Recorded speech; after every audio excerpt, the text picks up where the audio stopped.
been here. A year. Last year. You did that a year ago.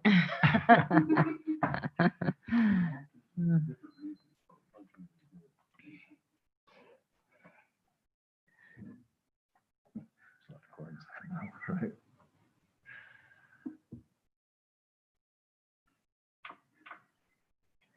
Oh.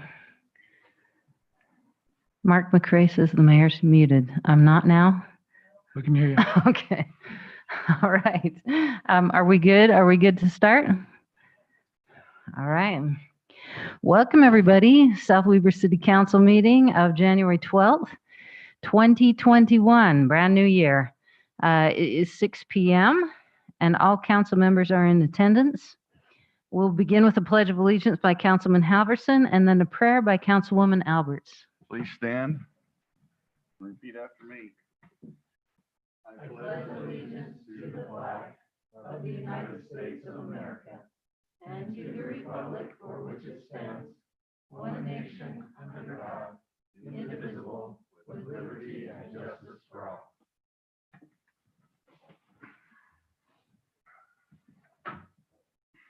Our dear kind Father in heaven, we are grateful that we are able to gather tonight as a city council and as citizens and as a city as a whole to discuss the needs of our community. We are grateful for all those that are giving service to us at this time, and grateful for our paramedic services and our emergency personnel, and grateful for all the hard work that they put into it.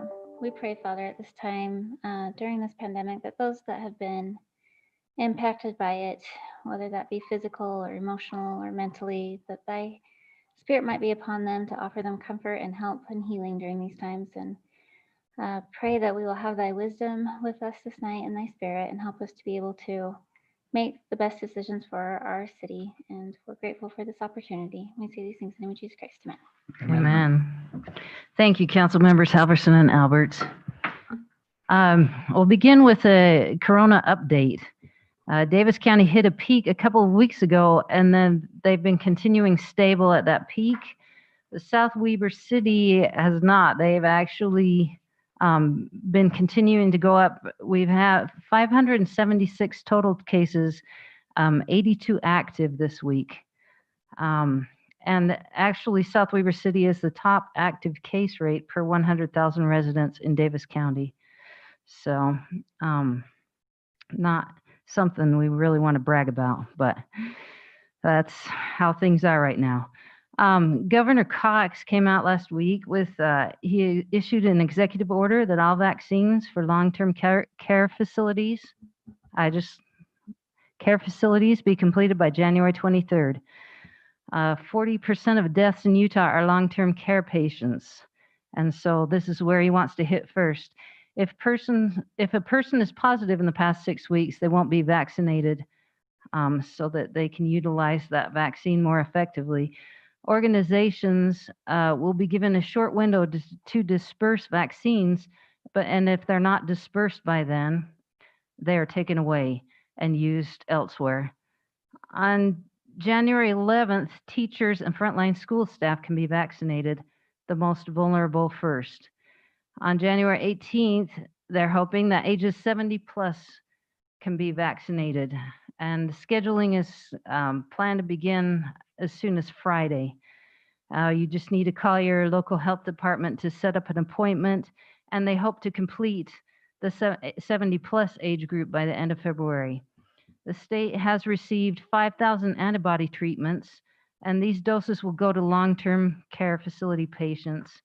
They can be administered when an outbreak at a facility occurs, and they're distributed via infusion if the patient has pre-hospital symptoms.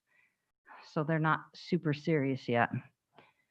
And that is my report for coronavirus. We will move to public comment. Please come to the pulpit, state your name and address. Please speak for 3 minutes or less. Do not remark from the audience. And we'll go ahead and start with in this room, and then I think we have a couple online as well. So.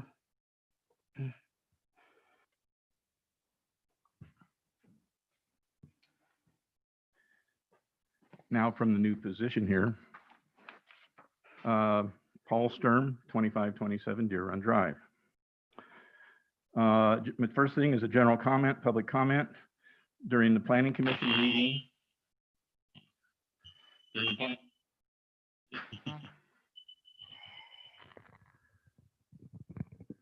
try that a little bit. Maybe I'll do it that way. Can you hear it? Is that better? Okay. During the planning commission meeting of 17 December 20, agenda item number 6 was public hearing and action on preliminary site plan improvements and amended development agreement for the loft at Deer Run, located at approximately, well, it's on the frontage road, close enough. Based upon some of these discussions, I had a question and conducted additional research regarding these parcels and found out that at least one, if not two of the parcels are considered to be within, typo, sorry. As such, the proposed loft buildings should have the C, and R requirements for Deer Run Estates attached, enforced on that portion of the lot's development. A copy of the existing applicable C, and R's, covenants, conditions, and restrictions should be included with the plot plans filed in the Davis County Recorder's Office for Deer Run Estates. Item 2. This is just a suggestion to the City Council to, if you haven't already, please look at the Planning Commission meeting. At that time, I submitted comments on a line by line basis for their for that packet. Second thing is agenda item 10, comments on contract for purchase of real property for future public works facility. Starts on page 89 of 99 in the packet. Item 1. I've been asked questions regarding the second paragraph of the agenda item introduction, page 89, and the information that follows. Typically, these presentations have essentially a bid/cost comparative chart for consideration/evaluation. Could someone on the council please explain to the South Weber City residents to clarify why this is not shown in the presentation? Item 2, page 90 of 99. In the whereas, number 3, what factors were used in this evaluation? i.e., A, size required for the public works facility lot. Why does South Weber City require 12.15 acres? A comparison of nearby city shows that Clearfield City has 7.745 square miles, and their public works department is 6.26 acres. That's 1.5 times what is proposed for South Weber City. Layton City has 22.65 square miles to be serviced, and its public works facility is 10.15 acres.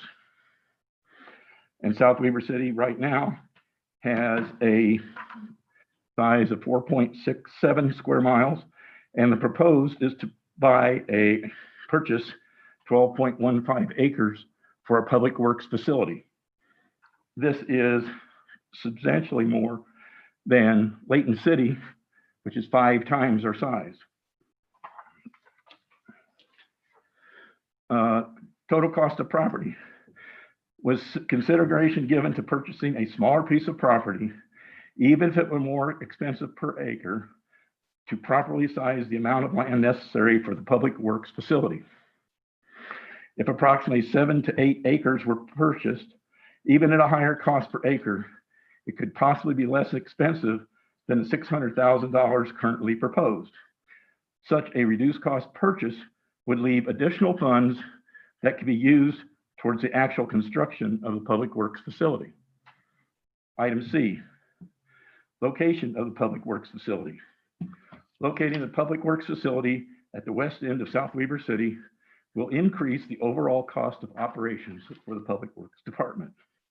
This is because any action performed by the department would necessarily a return to the west end of the city and thus increase the mileage driven. A centralized location would cut these costs. Another question that I was asked is, what are the potential impacts to the proposed public works facility when it is being located within the Hill Air Force Base easement. Could someone on the council explain to South Weaver City residents to clarify why this is not an issue? Thank you. Thank you, Paul. Wipe down.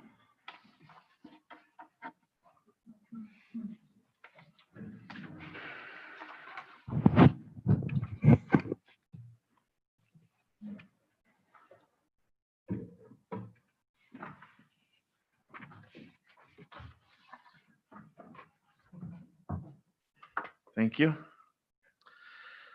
Michael Poff, 154 East Harper Way, South Weaver.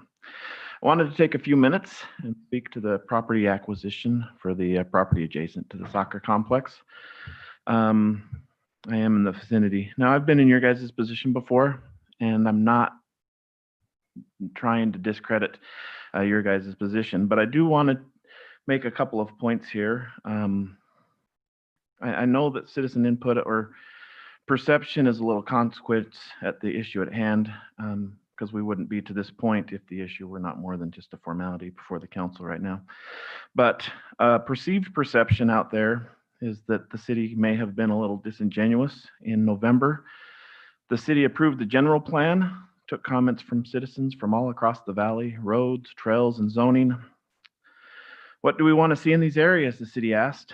And nowhere in the discussion on the general plan that the city was considering moving the public works to that end of the city. In December, the city considered a CUP, conditional use permit, of the property owners of the property in a public meeting, considering requirements that for any other developer would be mandatory, yet things like cost of those requirements, improvements were all addressed, considerations that many developers are not afforded as they develop within the city. But nowhere in the discussion was there made a conflict of interest that the city was considering entering into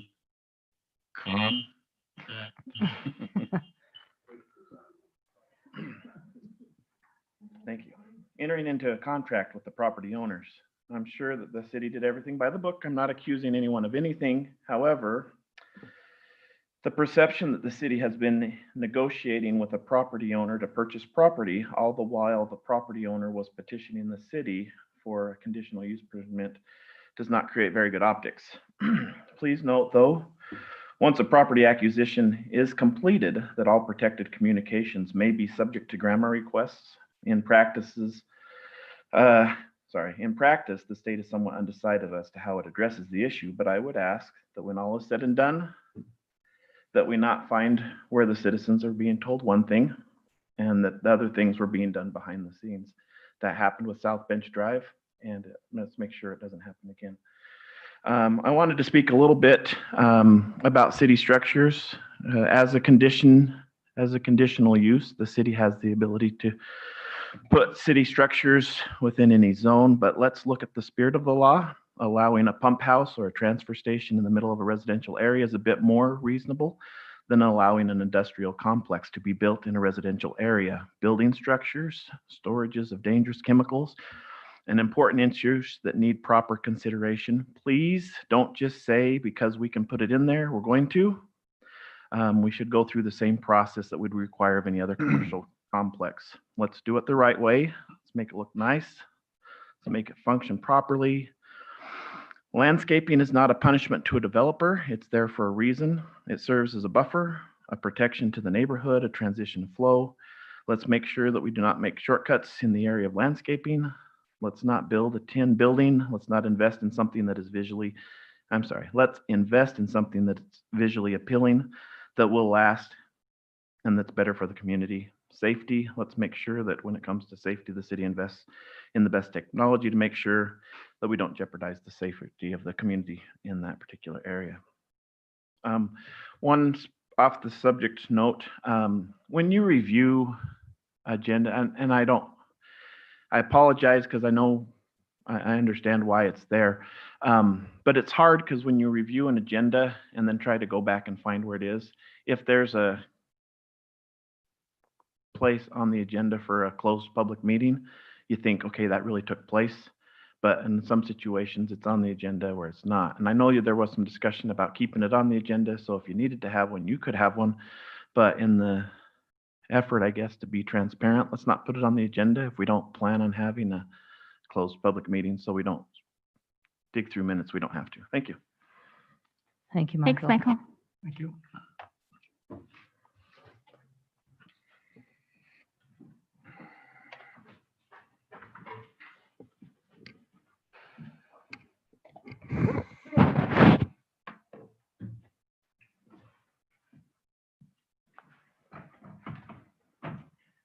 I don't think I'll have to move that mic.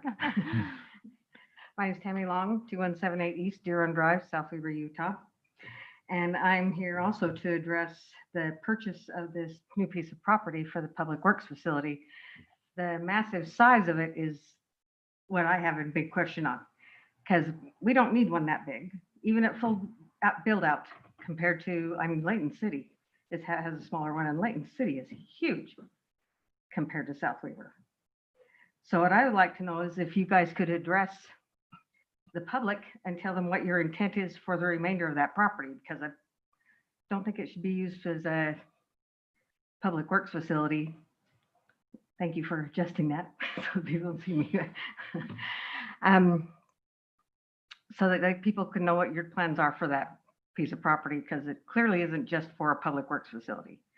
And Sunset City, their public works facility is also on the same property as their city office building. And they only have 4.194 acres for their public works and their city office building. So that's not nowhere near comparison to 14 to 12 and a half acres of property. So I would like you to address the residents and tell us what your intent is for the rest of that property before it gets purchased, because that's called transparency. Thank you. Thanks, Tammy. Thanks, Tammy.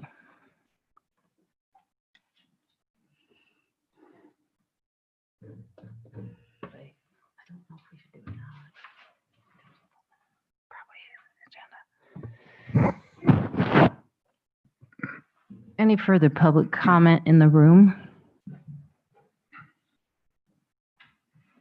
Okay, then let's move to our online comment. Lisa, are they on? One of those that registered emailed me right before the meeting started and said that they would just watch online, that they did not have a public comment. The other looks like they are not online yet. So no online public comment at this point. Okay, There was one submitted via email. She just asked that I bring it to your attention. I don't know if you got it. did you get that, Lisa? Okay, we'll add that to the minutes. Thank you. All right, thank you, everyone. Hearing no further public comment, many of these questions I think we will be addressing, but we'll wait until that time on the agenda. And our next item is an audit report by Keddington and Christensen. At the end of each fiscal year, management is responsible for the design, implementation, and maintenance of internal control relevant to the preparation and fair presentation of the city's financial statements. The South Weber City Council has contracted the services of Keddington and Christensen LLC to perform an independent audit of the statements and report their findings to the City Council. This audit involves performing procedures to obtain audit evidence about the amounts and disclosures in the financial statements. The procedures selected depend on the auditor's judgment, including the assessment of the risks of a material misstatement of the financial statements, whether due to fraud or error. Okay. And now we will return the time over to, who do we turn it to, Dave? This is Gary with Gary? Keddington and Christensen. Okay, Gary, thank you. Well, thank you, Mayor. Thank you for letting me present tonight. What you read there was very accurate and good words for everybody to know, just so they remember that our fiscal year that we're auditing is between July 1 and June 30th. And that's the fiscal year of the city. In fact, it's the same fiscal year for all cities so that they can be comparable. What I need to do tonight as part of our the presentation is to tell the council how the audit went. You've had the numbers and you have the financial statements, and so and those are really the responsibility of the city. My responsibility is to audit those numbers to make sure that they're in compliance with the accounting standards, so that all the cities are comparable in that way. And so tonight, just to let you know, some of the areas that we look at is, like you mentioned there, that we look at the internal controls, we look at the cash disbursement controls, the cash receipts, the payroll, and especially the financial close, and we'll get to that one. And then we also look at we have some fraud procedures. As you're aware, some of you council members received questionnaires from us that ask you about fraud. We ask management as well. We ask some of the employees as well. And so to make sure that we've covered everywhere, at least all the different areas of employment there at the city. We also have to, as you know, that we have to look at some of the state laws and regulations that the state auditors have us look at. And we have to look at different groups, and we'll get to that here in just a minute, but just so that you know that we have to look at all these different ones that the state auditors have us, give us a list of compliance requirements we have to look at. So now to go to how the audit went. The audit, we didn't have any unadjusted entries, meaning that we didn't find any area that the management didn't agree with and that we made some adjustments. So we don't have any disputes in that. And also we didn't have any situations where that we came to a disagreement where we had to get another CPA firm involved or any of those kind of things. We didn't have any disputes with management over any of the accounting principles and how they were supposed to be applied. What we did have, though, is one thing is we did have some difficulties in actually performing the audit this year, which we haven't had in the past, and there's probably lots of reasons for it. But this year, the records when we came into audit weren't as prepared as good as they have been in the past, and which required us to make about 25 entries to get the books in compliance. And one of the main areas where we really had to work hard and do a lot more work was in the capital asset area. Now that area is all your fixed assets, such as your cars, your property, your roads, all your infrastructure, all those kind of areas. Because of the South Bench Drive project, which was rather large and rather complicated, it took us quite a bit more time to be able to get through that. You can imagine the amount of invoices we had to go through. We had 3 different funding sources that we had to deal with, and it's a pretty complex thing to actually come in and have to learn about, audit, look at all the invoices, make sure it was all correct. You also, as a city, accepted 4 different subdivisions this year, which we then have to go through and make sure that those all get onto the books correctly. So typically it takes us probably 3 to 4 days to go through that. And this year it took us about 2 weeks to get through that because of the amount of things that you have actually done, like say, again, with all those invoices, the complexities of it all. It wasn't that the records weren't there. There were just lots to get through. Now you have the audit report. If you'll see that on our opinion is a clean opinion is what we call. So which means that we say that these financial statements and the numbers and the footnotes related to those numbers are in compliance with the government accounting standards. But they're, we say materially because we don't look at every transactions. You don't want us in your place that long and you don't want to pay that much. It'd be an awful lot to have to go through every transaction. So we do a lot of sampling. We do a lot of testing and things like that to make sure that the balances are correct. And our opinion says that they are materially correct as they are presented in that report. The findings, if you want to jump to those, that'll be on starting on page 53. And our first finding is over the internal controls related to financial close. And you'll see a list there of the areas that we had to adjust as we came in. We needed to make adjustments to that whole list of areas right there. And what we're just suggesting is that the city take some more time to make sure, go over those once again to make sure that all those balances are correct. I'm in Mark's position. I'm a finance director for 7 different governments. I know how difficult it is to always get it, and especially during these times where it's sometimes it's more difficult to do to get the financial records in place with this COVID and people not working than it might seem. But we suggest that they just look through those a little more careful to make sure that we don't have to make so many entries. The other findings, we have 2 more, and that's related to those state compliance. The Open and Public Meetings Act, as you're aware that once the minutes have been approved, the city has 3 business days to get those minutes posted to the public notice website so that the citizens can see those minutes. And we selected the November 19th city council minutes, and they were approved on the 10th, but they weren't uploaded to the website until January 29th. So it took a little bit of time to get that up. So we just recommend that you try to make sure that those get up on time so that there's not any issues there.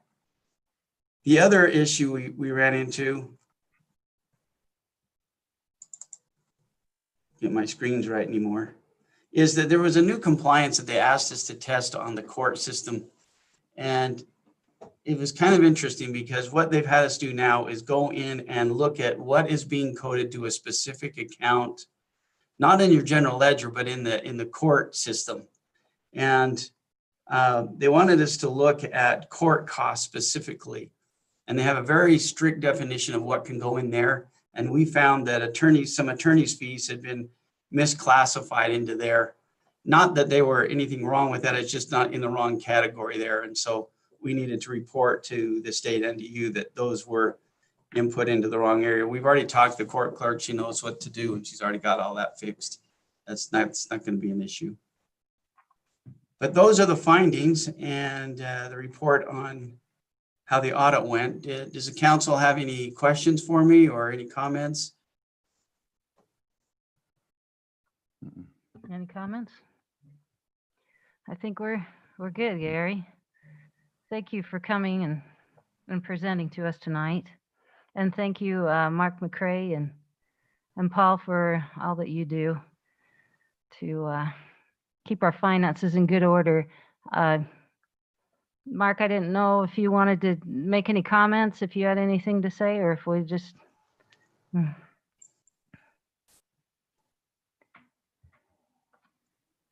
I'd just comment that we appreciate having the auditors in, and I've always felt that nobody is perfect, and if we go through and they don't find some way for some finding and ways that we can improve, then they may not be looking at things as well as they could. The 3 findings, as you will note in the audit report, we have put steps in place to ensure that those things do not happen again. As far as being the finance director, I have put hard deadlines. Instead of a soft deadline asking staff to get everything to me, we've put a hard deadline for the future so that everything is in place and we will have more time, whether it's COVID or COVID is gone, to look at all the records a little more closely. And the biggest one was, as Gary pointed out, South Bench Drive.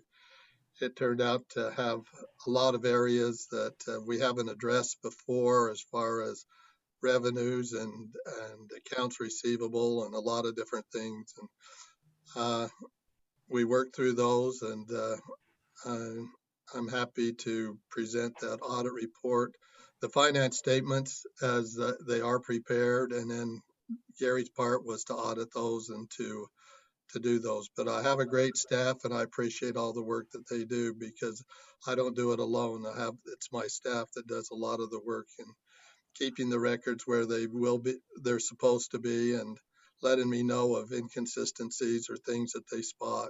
And I'm really appreciative of the staff and people that I work with at the city. Okay, thank you, Mark.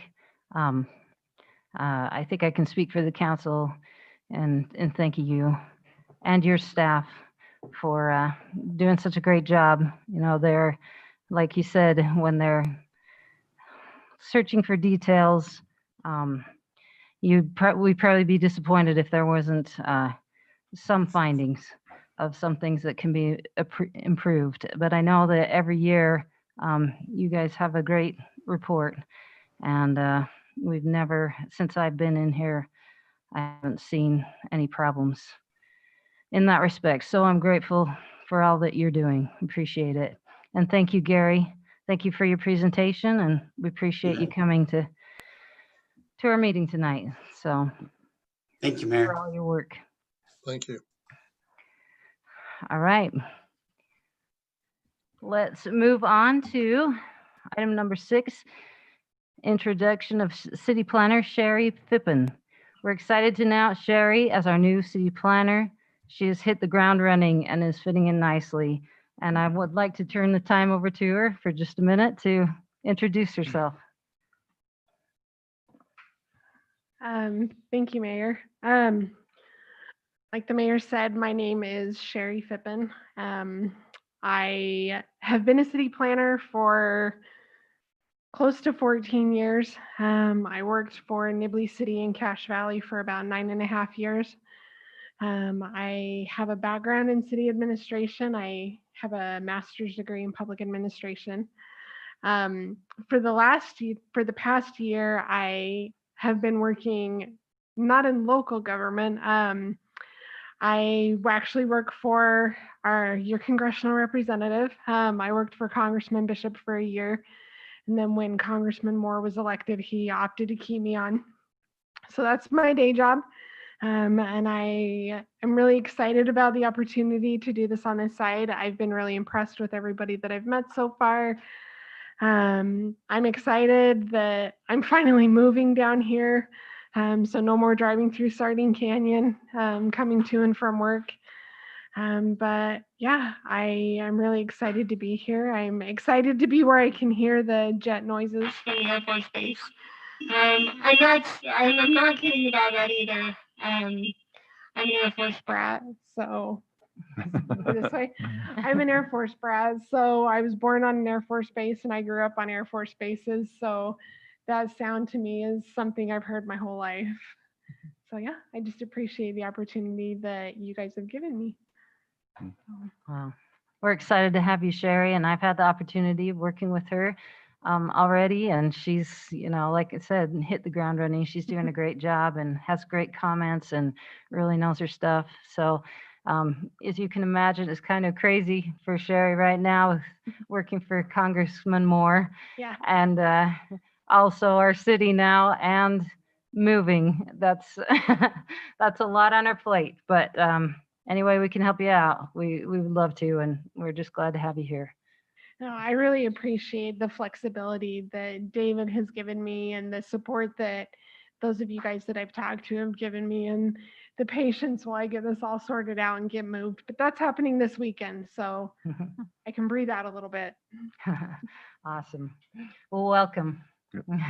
Welcome, you. Sherry. Appreciate it. All right. Next item on the agenda is the approval of the consent agenda, which includes the December 15th, 2020 meeting minutes. Are there comments or questions on the agenda? And do I have a motion to approve the consent agenda? So moved. Do I have a second? I'll Second. second. Ha. Okay. All right. Any further comment? And we'll have a roll call vote beginning with Councilman Windsor. Aye. Aye. Aye. Aye. Aye. Okay, the motion carries unanimously.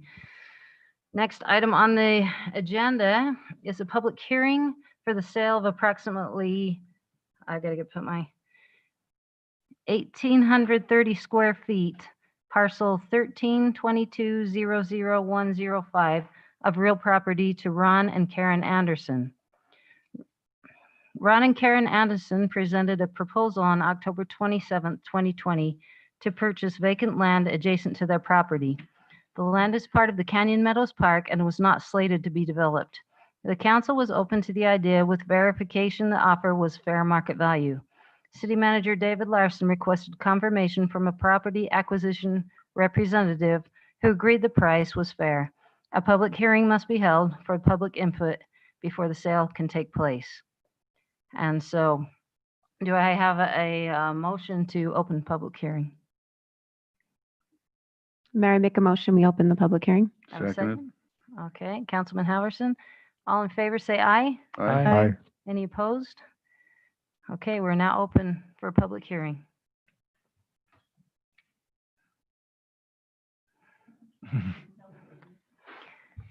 Okay. Lisa jumped right up to make public comment. Huh? We didn't have anyone online, did we, Dave? No. Portion. Okay. Hearing none, do I have a motion to close the public hearing? So moved. I have a second? Second. Okay, all in favor, say aye. Aye. Any opposed? Okay, public hearing is now closed. We will move to Resolution 21-01, contract for sale of real property to Ron and Karen Anderson. Are there comments or questions from the council?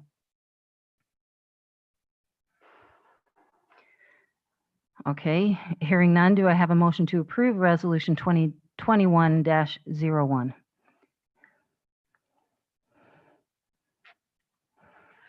Mayor, I make a motion, we approve resolution 21-01. Do I have a second? I'll second that. Okay. Any further comment? We'll have a roll call vote beginning with Councilman Halverson. Aye. Aye. Aye. Aye. Aye. And the motion carries unanimously. All right. Thank you. Item number 10 is Resolution 21-02, contract for purchase of real property for future public works facility. The past 2 fiscal years, the City Council has budgeted to purchase property for a future public works facility due to the state of our current facility. Property throughout the city was identified and evaluated, resulting in a list of ranked properties that could meet the city's current and future needs. Once evaluated and ranked, city staff has approached those property owners within the city to find a willing seller. The property purchase contract before the City Council for ratification tonight represents significant work and many hours to ultimately come to an agreement to purchase property. So I'd like to have somebody, a representative, is it Brandon? Come to the pulpit and answer question. answer any questions. Okay, are there questions or comments? I guess he's going to come around. Lisa can move the camera so that it just comes over here. If That's pretty sweet. Okay. Okay, questions from the council? Well, I don't know if I have questions for you, Brandon, but maybe more some comments and some clarifications, and you can jump in anytime. But to address some of the concerns is why such a large property? Why in that zone or that area? Why in the Hill Air Force Base easement? Yes, 12 acres is more than the actual public works facility needs. I believe we actually need for the public works facility 5 acres. We were shooting for 5 to 8. 5 to 8, somewhere in there.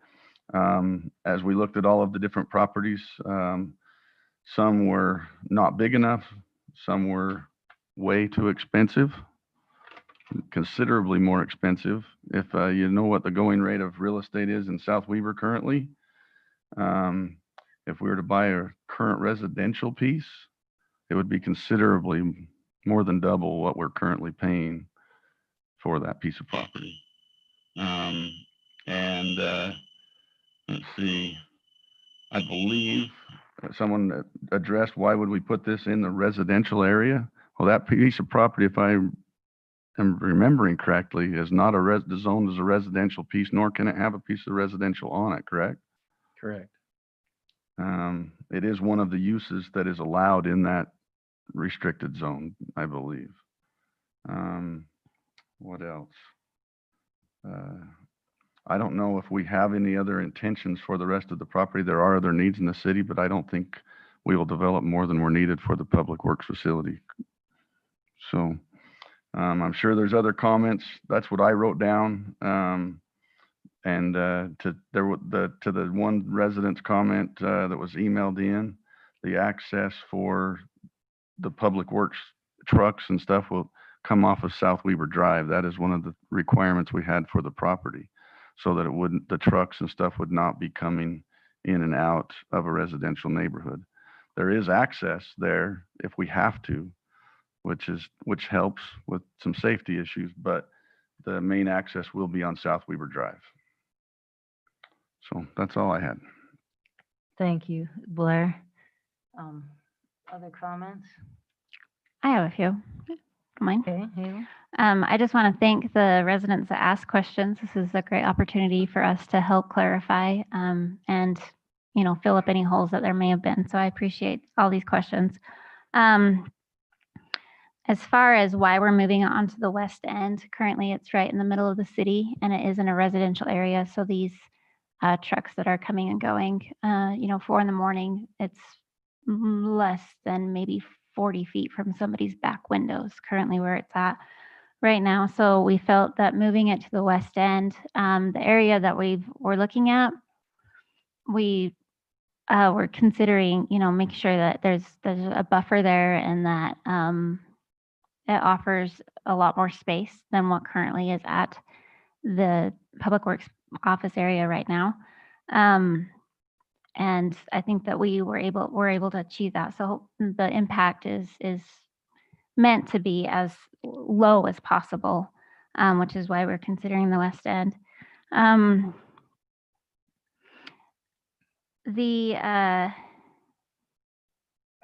sorry, I just had one. The comments about the general plan for the city. So the thoughts of buying this property has actually been in the works for a while. And it was a couple years ago that the money was set aside financially for this to happen. There are needs with the current public works facility that are in bad need of repair and update. And I'll let Brandon go over what the public works building will be like, if you don't mind. I'm putting you on the spot there, but he can kind of elaborate what this public works building will look like and why the size of the acreage is what we're considering. And then, so when we were talking about the general plan, at the time, we weren't necessarily considering this particular area as something, we knew we were going west end, but we didn't know exactly, but it was always the intention to have public works moved as far as a few years ago, at least. And then I just want to comment too about the CUP of the soccer complex. I was on the committee that worked with that CUP, and that was actually something that not once did I consider when we were discussing his CUP was this property exchange. And I would not want my name associated in any shape or form with giving handouts in return of property. That CUP was very much just about what was in the soccer complex and what we felt we were legally able to do, given with what our code was at the time, and what can be determined as mitigation. Again, we had very specific concerns that we needed to mitigate, and that was where we came up with that. So I just want that clear that I understand the optics of that, and I was actually concerned about that in the following days where I realized these were going to come close together. But I want you to know that it was never even on my brain that there would be any sort of special treatment here when in regards to the CUP, but I appreciate you bringing that up so I could clarify that. And I think that is everything. If you don't mind just elaborating, Brandon, a little bit on the building itself.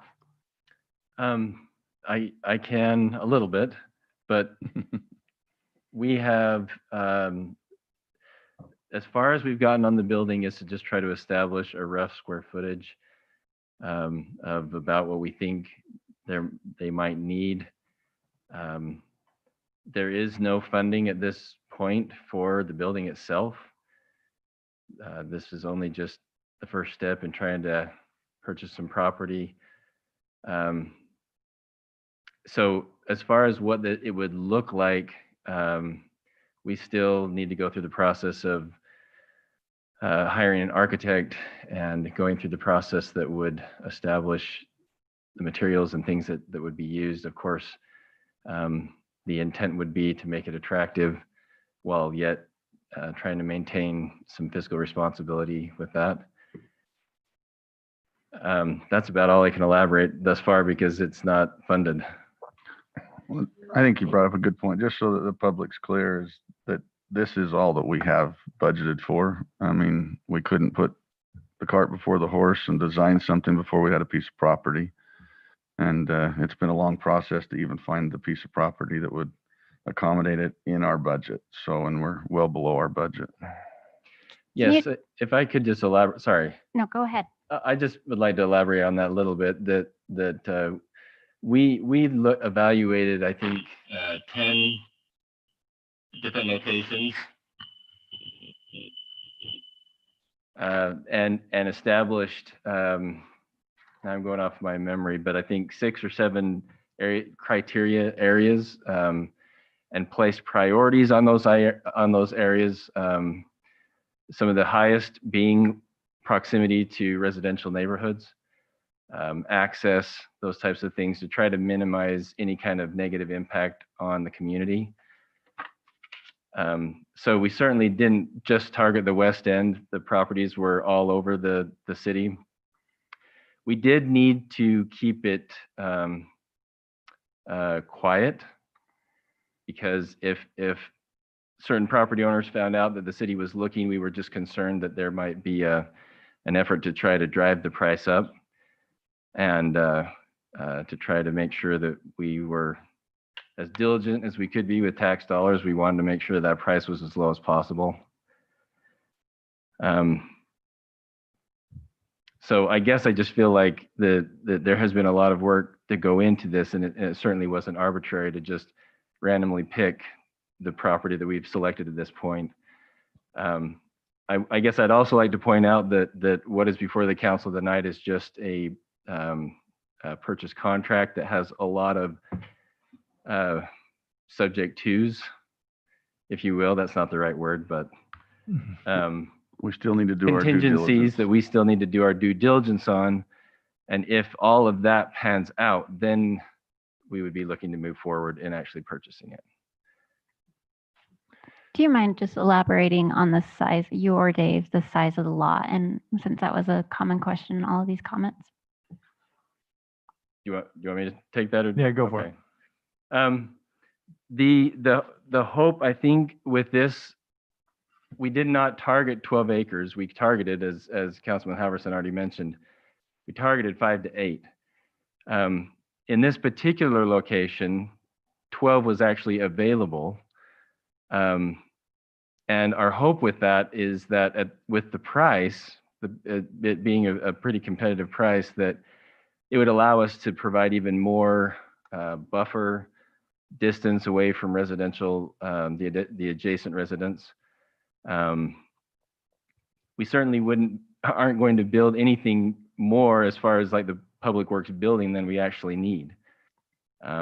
There's likely to be a lot of extra property that just won't necessarily be occupied by anything, but just provide more buffer and space. There are no other plans for the property other than the public works facility. I'm going to challenge you on that last statement. Isn't there supposed to be a detention pond as part of this area? Yes, on the other side of Harper Way. North side of Harper Way. North side the of Harper city Way. already owns Yeah, so some that is part of property this there purchase. That is part of adjacent this to this. purchase. So there is another facility. So just to challenge that statement, there's no other exterior items than the detention basin and the public works building, plus the storage. And I want to comment a little bit more about the comments made earlier about hazardous materials. I don't know of any hazardous materials. I understand there'll be salt, there'll be rock, crushed rock. They may have fuel for the pickups. I haven't heard if they're going to have any fuel storage. I think we normally get our fuel from other vendors to fuel our vehicles. I don't know if they're going to have stockpiles of oil. So I don't know what these hazardous materials that are being think of as a public works, but it is a yard where we can have our heavy equipment. There'll be storage of materials, garbage cans, signs, our snow plows, parking for those facilities, and the buffer. We also had to purchase the property to gain access to South Weaver Drive. To elaborate a little bit more and try to get a word in here on the selection, this was not our first #1 priority project or land. I believe this was number 5 that we identified. We identified 12 properties, anywhere from sizes from 5 acres on up to 15 acres. This it didn't happen for #1. #1 didn't want to sell. #2 was extremely overpriced. Same with #3. #4 didn't want to sell. The timing sucks. The comment made that the optics doesn't look very well. Yeah, that's a comment that comes back that there's still a distrust with the community and this council. We need to work through that. We didn't time the central or the conditional use permit to come when it did. We didn't time the negotiations with Mr. Park at the same time. Matter of fact, some of us felt that this acquisition was going to fall through based upon the hard stance we took with the conditional use permit discussion. We are above board. We're not getting any kickbacks. We're not looking to make a dollar on this. We do need to find a place for our public works people to work in a safe environment and a clean environment. 12 acres in and of itself, yeah, that is excessive, but it's not all going to be developed as a public works facility in yard as it's being purported out there. Thank you for the clarification. Okay. Mayor, Yes, Dave. if I may amend just one item that's been discussed on this, we evaluated a lot more than 10 to 12 properties. We shortlisted 10 to 12, but we looked pretty much the entire city when we looked at property that might work. We even looked at combining parcels that could potentially work. And it's been brought up about residential areas and things as far as the criteria that was used to evaluate. There were a lot of factors there. And ultimately, yeah, we shortlisted the 10 and ran through a detailed evaluation criteria, or 12, it might have been. And again, this wasn't the top choice. There were issues that happened that we got to this point, but ultimately we feel very comfortable as staff with this piece of property. We feel like there's a lot of opportunity and options. Having a little bit more land than just the minimum provides opportunities for the future that I think is a good thing for the city to have at the price. My personal feeling. Just to add to my furthermore, this was not done in secret. We have been reporting upon this process. It has been part of public comment. No, we have not been specific as to which properties we're talking about because of the nature of trying to get the best and optimal cost or price for that property. So those are what the closed sessions were listed for that we've had. We're now here before an open session to discuss openly, this is the property we think is in the best interest of this community for this facility at this time. Some of the criteria that we seem to elaborate, I think that people may want to understand, access to South Weaver Drive was one of those criteria. It wasn't the first criteria, it was a criteria. The terrain, the slope of the terrain being if it's a flat, ease of access to utilities. The further away from utilities, the higher the cost, the less it was rated. The easier the access to utilities, the more preferred that property was. Size was as a criteria. Things of this nature is what was looked at and ranked and moved forward on. So I don't know if that's appropriate, if we even had any notes from those discussions in developing that. That's something that could be shared so people understand that we weren't doing anything sneaky or behind the scenes. It would be interesting to see what was the #1 property, what was the #2 property. But this is what we ended up settling on. We have that ranking sheet, what was evaluated, what properties were evaluated, and what criteria was used to evaluate them. We have all that information. That, again, that's not hidden. That was just simply not published due to the negotiation process. So yeah, once we get to the end of acquiring property, I think in some ways that's a little bit premature. If something were to fall through with this for whatever reason through due diligence, I don't think we want number 6 and 7 and 8 to know that they're the next ones on the list, because again, that might drive up price on us. So we're trying to be smart with that as far as negotiation tactics, as well as being aware of the value of the dollar and the tax dollar specifically. So there's a lot of those factors, but ultimately all of that criteria was used, and we're to this point through a negotiation process. Okay, thank you. Any other comments from council? Yeah, Mayor, I'd just like to say, I just wanted to echo what Wayne said, that this has been reported on and we've been working on it for years. So it's nothing that we were trying to hide or, keep quiet. We've been reporting on the need for Public Works to have a new building and looking at different locations. So I appreciate Wayne bringing that up for us. All right. And I echo all the sentiments from up here. It has been a long, arduous process, very careful process. We don't take these large purchases lightly in our city. And so we have definitely been very careful with this. And so I appreciate everyone's comments. So then, if there are no more, do we have a motion to approve Resolution 21-02? I'll make the motion to approve Resolution 21-02, the contract for purchase of real property for future public works facility. And do I have a second? I'll second that. Okay, any further comment? Then we'll have a roll call vote, beginning with Councilman. Aye. Aye. Aye. Aye. Aye. The motion carries unanimously. Thank you. Thank you, Brandon. All right. Next item is Resolution 21-03, appoint 2021 Mayor Pro Tempore Angie Petty. When the mayor is unavailable to perform official duties, a pro tempore is assigned to act in that capacity. Each year, the mayor recommends one of the council members to serve in this position. Wayne Windsor served as mayor pro tem in 2019, and Blair Halverson served in 2020. This year, I recommend to the council that Councilwoman Angie Petty fulfill this duty. Are there comments or questions? Mayor, I appreciate your recommendation of Angie Petty. I think she will do a fantastic job.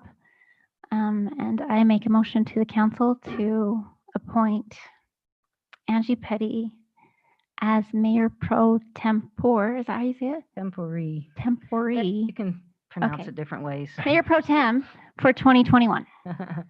Okay, thank you. Do I have a second? I'll second it. Okay. Any further comment?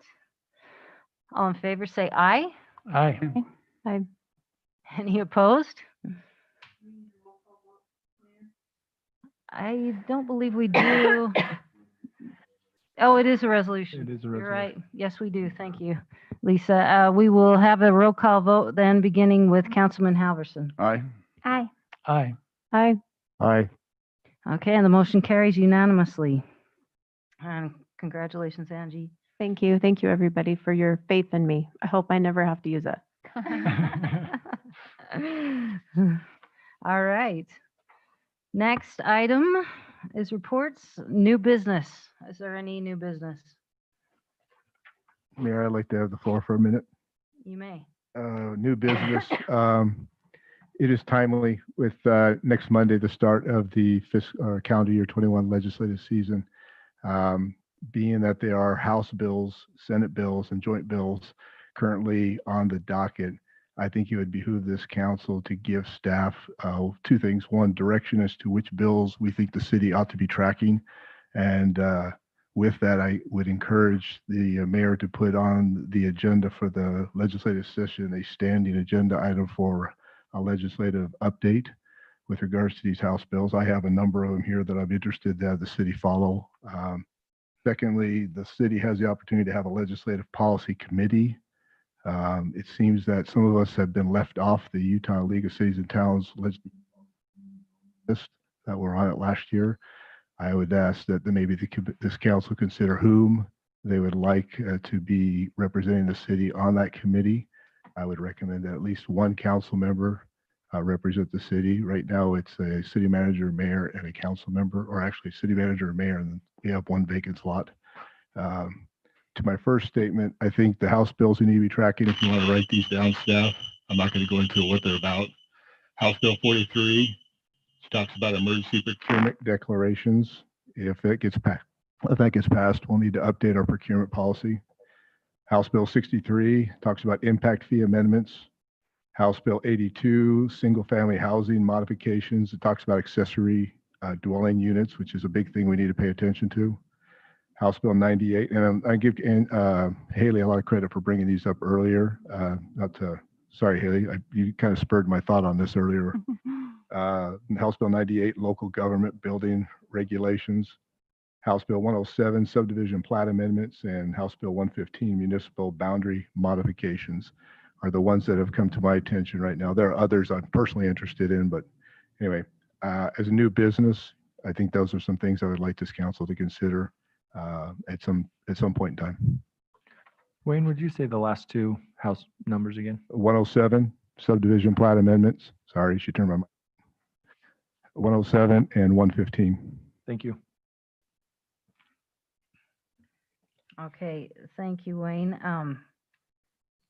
I was trying to look on that website to see if you were still on there because I know Wayne Windsor was the council member last year but they don't have your name on there. Nope. Okay, well, that's good to know. So, is this something that we want to? I think that it's worth having the conversation right now about Okay. who would be on that legislative policy committee as a voting member. We have 3 seats, as Wayne said. So if we want to adjust whose that is, I think now's the right time since the legislative policy committee began meeting yesterday. Mayor, I'd make the recommendation that Wayne remain on that committee. Okay. I would second that. Wayne, do you want to be on it still? Yes. I'm happy to represent the city, just so that the council understands, as part of my full-time job, I do this anyway for a local district. And knowing that we have another council member who is actively looking at the House bills and Senate bills, I would be happy to give them the opportunity to represent the city, although I'll be tracking these as well, but I will do at the pleasure of the council. Do you want to do it? I just have some questions on how it works. So they will vote and then contact the legislatures before they go into committee and then before it goes to the floor, or what is the process of the timeline? So what we're talking about here is our representation, our voting representation as a city for the Utah League of Cities and Towns, usually referred to as ULCT or the League. The League is the collection of cities throughout the state, and they are the lobby group essentially for cities up at the state legislature.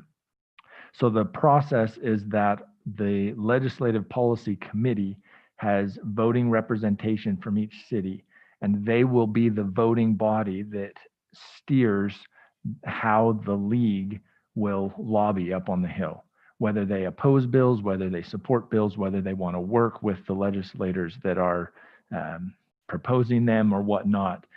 League staff is the one that actually is up there every day working with legislators and working with the leadership of the House and the Senate. And then during the session, each Monday, the Legislative Policy Committee will get together and the league staff will go through the bills that they are tracking. There's also a website that they have that shows all of the bills that they are tracking and the stance that the policy committee has taken on those bills. And then each week they will discuss what those bills are, what they entail, and whether that's a good thing or a bad thing for cities, or if there were amendments, what that would look like. Just they are the go-between between the legislature and what's happening in cities and what we're hoping to get out. So at the end of the session, they also put out a summary of the session. They put an action item list for the cities so that we know if there are things that we need to take action on. If that's, for example, the bill that Wayne brought up about updating our procurement policy so that we're in line with state changes to state code. The Legislative Policy Committee's role is to make sure that the city's voice, the local voice, is shared with the league, so the league knows what they should be doing and saying with the legislators and lobbying there. So that's the process, how it works. Each city has 3 voting members, and then you can also have non-voting members. I'm not sure how many we're allowed to have. I haven't looked into that. I've only looked into the voting members, but we're allowed 3. And like was said, the mayor, myself, and Wayne filled those roles last year. And I'm not sure why Wayne's name is not on the list this year, but that should just be a phone call or an email or whoever it is that is selected tonight. Not to say that I have to be on it or the mayor necessarily has to be on it. Typically what I see is either city attorneys, city managers, mayors, or council members as those that represent their cities in the league LPC. Okay. Thank you for that And just explanation. for your information, Haley, the LPC meets, well, they don't meet, they meet electronically this year at noon on Monday till 1:30 Okay. are their meetings. I do appreciate that.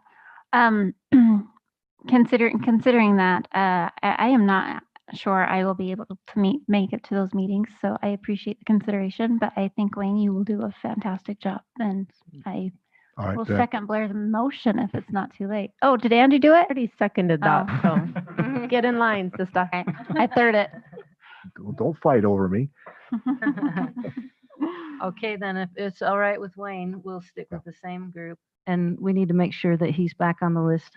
I voting will members. send communication right away to get him back as a voting member. I know the meetings I attended last year when there's a sign-in list when they were in person that you'd actually sign in and Wayne's name was there. Okay. Just to follow, can we make this a standing agenda item to the legislative session for the benefit of the council? Yes, can you That- add that? I'd like to Yes, see that that is too. already in place, and we, as staff, we are planning on that, starting with our next meeting. We were waiting until the session started, but I think the fact that Wayne's bringing it up now probably highlights next year that we should have it a meeting or two before the session starts so that we can be prepared. So. Well, Thanks, Mayor. and I That had a sounded good. page and a half of notes that I was going to quickly run through, but I think Wayne did a good job just introducing it. Just a couple of things to note. Some really shocking a couple of bills, the HB 98, and I know Haley has put this on Facebook as well, by Representative Ray. An applicant can opt out of inspection and engage own licensed building inspector. It allows applicants to opt out of plan review and engage licensed building inspector to review plan. The city may require a zoning review, but may not charge more than $200. It prohibits design elements, interior and exterior. This is an alarming bill, and Representative Ray, according to the ULCT, seems quite unwilling to budge on his demands. So that's a big one. But there are a few that are a little bit crazy, in my opinion. And the ULCTs as well. So, all right. Any other new business? I just have one follow-up question. Did you say the bills at the ULCT, Dave, they have their tracking? Is that on their website? Yeah, so ulct.org, one Mhm. of their menu items is advocacy, and then that submenu is bill tracking. And I just pulled that up actually. And don't they send those out I thought Yeah, we so got, I every- thought we got a copy. Yeah, of so it. every Friday, the league also sends out a weekly update. It's called their Friday Facts. And that typically will have information about LPC, information about bills that they're tracking and following, usually a link to their bill tracking website and things like that. So if members of the council are not receiving the Friday Facts emails, let me know, and I can, when I reach out, make sure that you're also included. Well, I'll just give them the list and say these all need to be on the Friday Facts email as well, so we can double check that at the same time. Okay, thank you. And anybody can go to that website and look at what the league is tracking, and yeah, that's open for everybody. Thank you. Okay, any other new business? All right, we'll move to council reports. I just have one thing. Dave, our new planner, Rob Osborne, and I, actually Dave wasn't able to make it. His wife is sick today, so we interviewed 3 very strong planning commission applicants today, and we'll deliberate on those and recommend a new member to the council probably at our next meeting. I'm assuming that's when it will be, so thank you. Councilman Windsor, would you like to report? Thank you. I do like to report the City Code Committee has been meeting through the holidays. We actually met today, and we are happy to report. Can I get the touchdown sign down there? Success. We actually have completed our second draft of the definitions to Title 10. And so with that, staff are going to clean it up and present a red line version, track changes, if you will, and a clean version to the Planning Commission. The hope is to get it to them next week, so they have at least 3 weeks to review and have a meaningful discussion at their February's Planning Commission. Meanwhile, the Code Committee will now move forward with applying those definitions as best we can. We're going to start with the commercial highway, commercial and commercial recreational zones, probably not in that order, and hopes to move forward. The process, we understand, this isn't going to be piecemealed resolutions. The process is that once the Planning Commission is happy with what they have and they make a formal recommendation to the council will then review that, discuss it, but we won't take action on it. We'll just hold it in abeyance until we've got all of Title 10 through the same process. Once we've got all of Title 10 updated, revised, public hearings, recommended from the Planning Commission to council, council has had a chance to review it, discuss it, then we'll go through one resolution to adopt all of 10. I believe that's what we discussed today. Our concern is if we start adopting in piecemeals, you're going to have some pieces that don't align with the old pieces. And so to be consistent, we're trying to be very thorough. And this was the hot button we understood of the city and of the council. After which we will address the council again with regards to our priorities. The committee has made some suggestions of some notes as to what things we want to address, new ordinances that, for instance, noise was one that came up, panhandling, things of that nature. We need to see what those priorities are with the remainder of the code. Again, this is not a one and done. This is probably a committee that's going to be working on this for the coming years. Thanks for doing Yeah. it. You didn't know what you signed up for. I liked Wayne's imagery there for just in my own mind of having Indiana Jones with the bag of sand ready to just swap out ordinance real quick and get the whole thing done at the same time. So at least that's the image in my head when you described it. Somebody else probably thought differently. All right. Is that it? Would you like more? I can make things up, but no, I'm good. Thank you, I ma'am. think we're okay. Councilwoman Petty. Thank you, Mayor. I just want to report that and thank Brandon Jones has been working really hard on our park bidding process. So we're getting ready. He's preparing documents so we can get bids out so we can start construction at Canyon Meadows West CMW, as we're calling it for right now. And that's all I have to report. Thank you. All right, thank you. Thank you. Councilman Soderquist. I don't have anything new. We discussed the audit, and just again, a thank you to Mark and the crew for their efforts with our financial efforts within the city. All right, thank you. Ca- I was just going to say, we created, well, we didn't really create, but we have a committee that's added to our list of committees for this year, and that's the audit committee. Do you want to just explain that, Dave? Yeah, in city code, it specifically calls out an audit committee. And Mac and I have talked about the role of that committee and how to utilize them better moving forward. That is on the list now of committees, so that that's not lost. I think that was a committee that kind of was lost at some point in the process, and so we want to bring that back. In terms of how they could have been involved in this last audit, if they would have been a functioning committee, I think the idea, they don't necessarily have a role in determining what the audit says or things like that. It's just a chance to review some of the items that are brought up, the findings, for example, and have a chance to work with staff on that as it goes through the process, rather than just at the end get a report, this is how it went. Our city code specifically calls out an audit committee that would have a chance to be involved in that. The role is not defined in city code, just the title. And so we need to talk through what that role would be and how we think it could function the best way possible. But that is now one of the committees that is identified.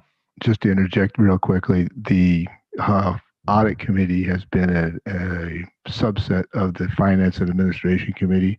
For the last 3 years, the Finance and Administration Committee has reviewed the audit before bringing it forth to this council. This is the first year that has not happened.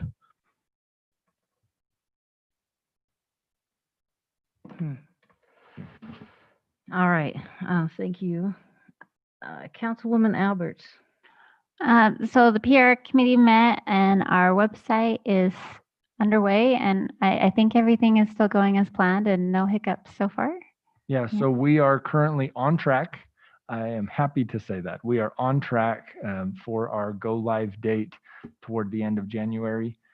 We met our target deadline for design, and now we are in process of actually migrating content to get the content into the new design. So they are in process making that happen. By the beginning of next week, we should be able to, as staff and probably the PR committee, have a set of eyes on that work to make sure that all the content is migrating properly.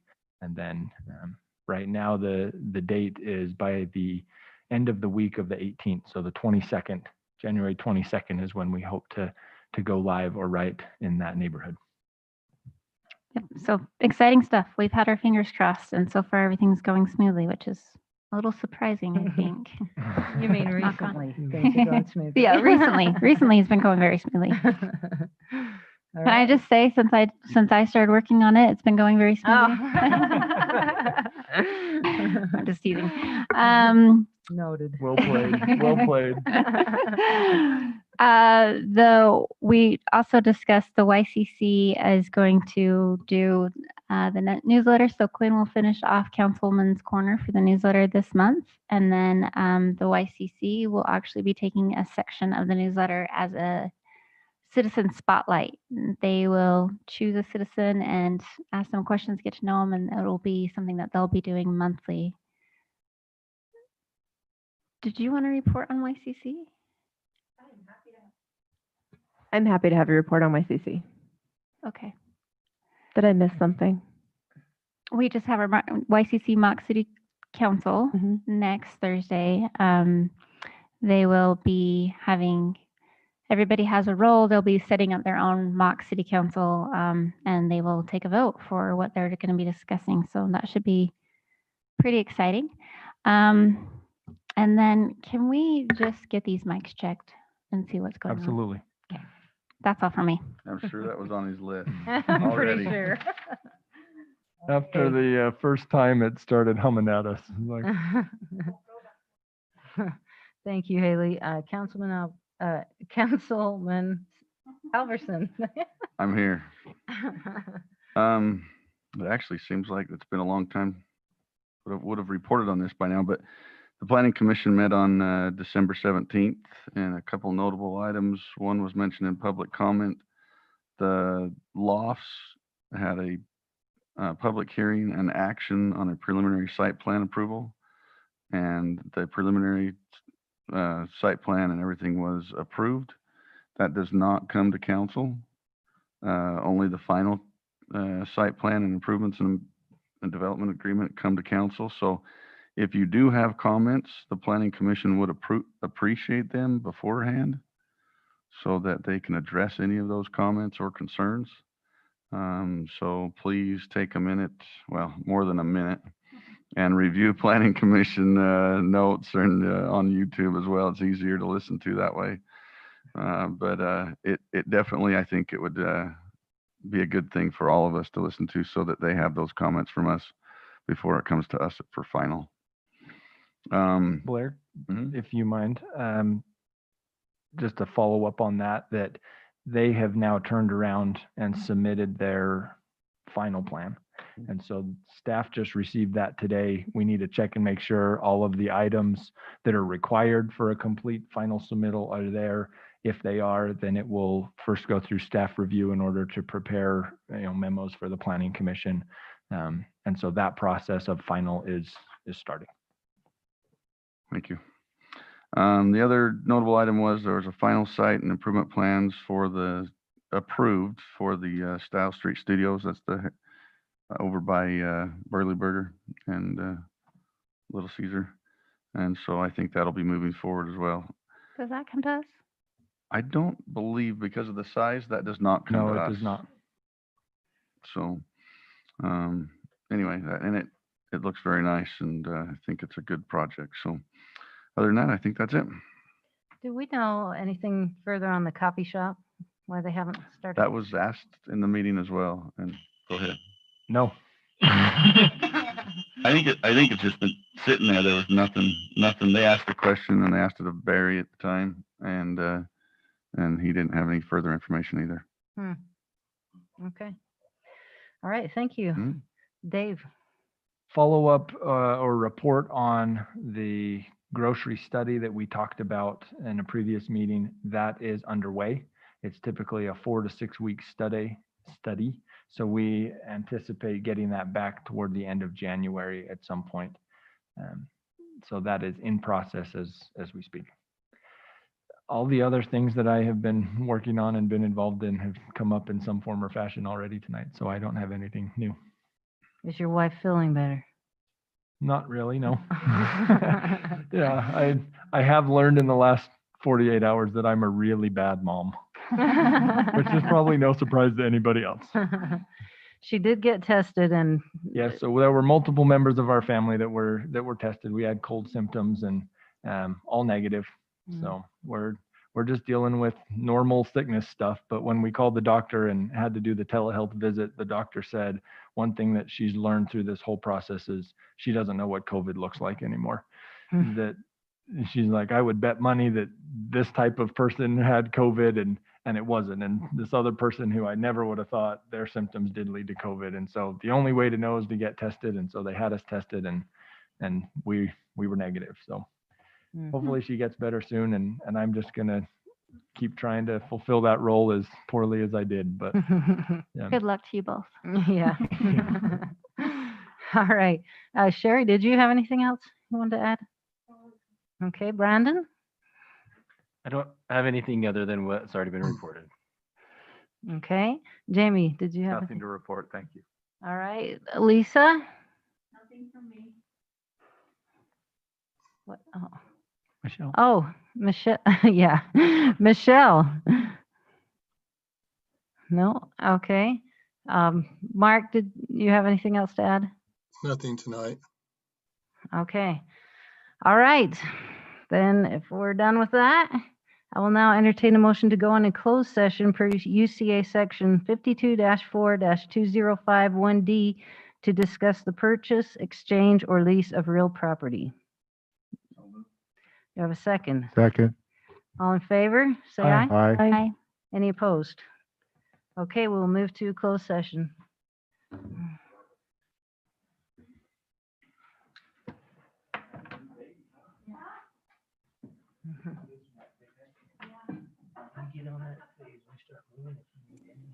Mayor?